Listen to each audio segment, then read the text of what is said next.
Bitcoin has broken past the $41,000 level during the past day, but FOMO can be the #1 danger to a further surge towards $50,000, according to data from the on-chain analytics firm Sentiment. Signs of euphoria have appeared among Bitcoin traders following the latest climb in the asset's price.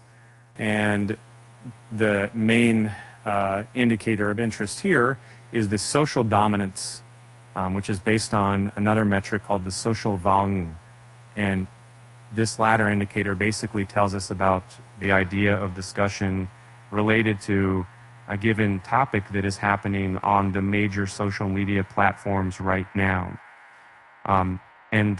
The metric tracks this by going through each post thread on these platforms to see if they're making mentions of the topic or not. However, rather than counting the number of mentions themselves, it separates the posts and counts the total number of them instead.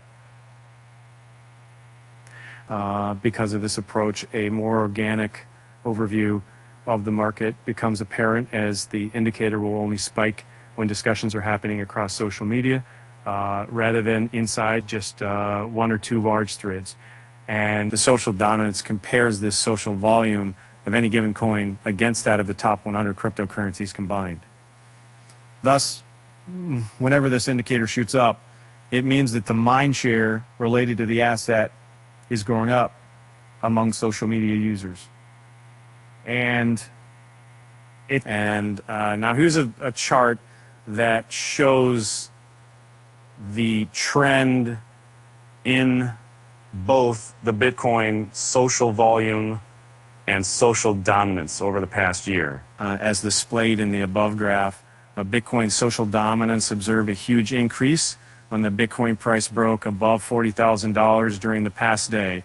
This implies that users then shifted focus toward BTC from the other coins after this rally.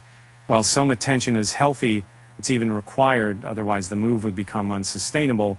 Too much hype has often not turned out to be favorable for the cryptocurrency at the past. An example of this is clearly visible in the chart where the BTC rally hit its brakes back in March of this year. After the social volume and social volume dominance both registered significant spikes. Going by this, the current even higher values of social dominance could be a worrying sign for the asset's hopes of rallying towards the $50,000 mark. Though so far, BTC has still been able to continue its climb despite this development, as it has now broken past the $41,000 barrier as well. In the end, comes down to whether the discussions have a bullish or a bearish view. More of the latter would provide better chances for the rally to continue. As Sentiment explains, food and FOMO toward the ongoing ETF confirmation dates will dictate whether $50,000 arrives sooner rather than later. It would appear that Bitcoin isn't done with its surge yet, as the coin has now risen above $41,800, inching closer to $42,000.